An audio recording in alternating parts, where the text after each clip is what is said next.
Okay, I've got everything laid out that we're going to need to do the winter sowing. Okay, I've got my potting mix, and I get this from Hevens. I really like this potting mix. I use it all the time.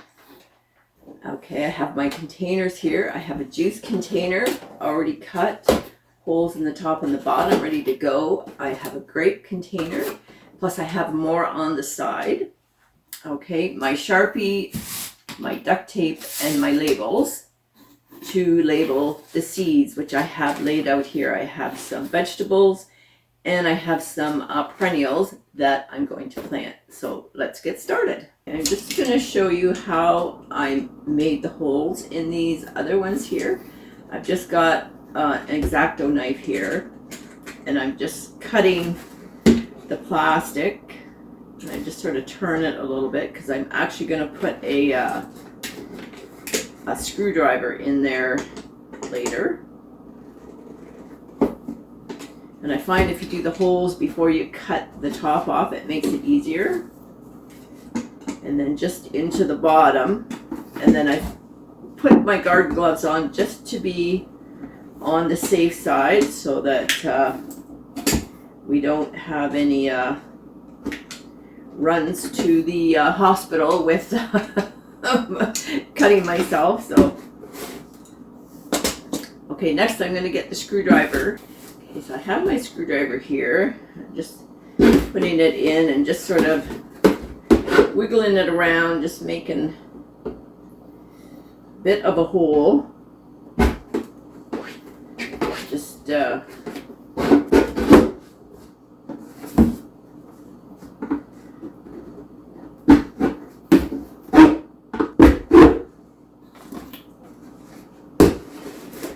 okay, so now I've got the holes all made. So then now I'm going to cut around here, but I'm going to leave this piece here where the handle is attached so that you can pull it down as a lid. Okay, so I'm going to start at the front here.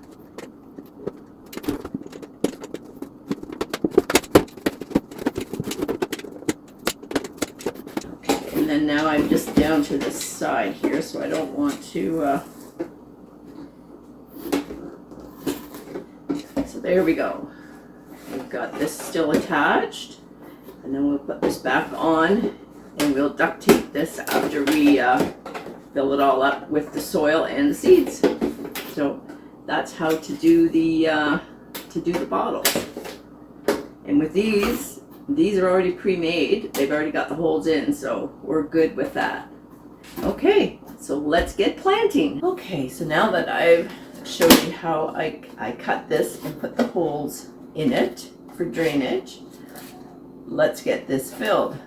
So I just want to mention how thoughtful it was for my husband to bring this home for me to set up in my kitchen, so that I can try and keep the dirt contained so it doesn't fall off of my island onto the floor where I'm standing in the kitchen. So so let's get started here. Turn this around this way.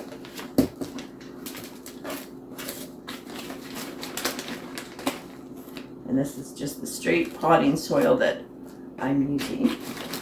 Okay, now we're gonna leave room at the top so that the once the seeds sprout, they have a little bit of room to grow. From here, I'm not gonna get it right up to the top, so when I close that, they still have some room to grow once the weather changes.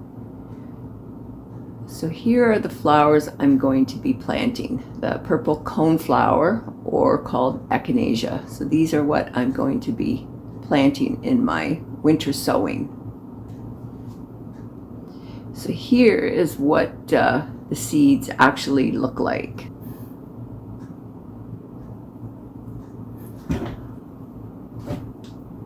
Okay, so I'm just sprinkling these just on the top. You want to try to not get them too crowded together. So once they start to germinate and grow, they will have a little bit of room to do their thing before we plant them in the garden. If they're really close together, just take your baby finger, move them around, and just put them in just a little bit different spot. So here's just a close-up of the seeds. Now you can see they're the lighter, sort of the tanny ivory, and then we've got the white that's in there is actually the mixture of the perlite and the vermiculite that's in the potting mix. Now actually, before you give them a small drink, you just want to take a little bit more soil and just put a really light layer on. Don't need a lot. So, and then now you can give them a drink. Just a nice little drink. And I've already got my label here, purple coneflowers, and then I've also put the date on. So I'm just going to stick these in the side, and then we're going to get it all duct taped up. Just go all the way around here. Perfect fit. And then I'm also going to label it on the outside. And then again, I'm going to put the date on there.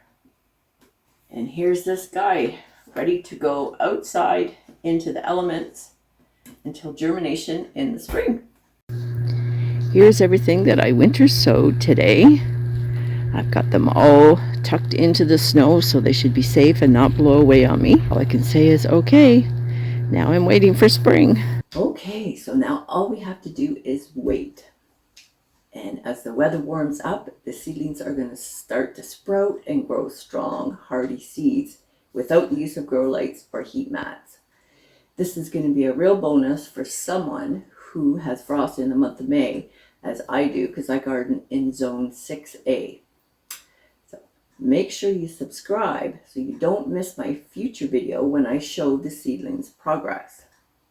I'm also going to be doing another video of heat-loving annuals. I'm going to be planting the seeds in the trays and putting them downstairs under the grow lights.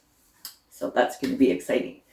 So thanks for watching, and don't forget to like, comment, and subscribe for future gardening tips. See you next time.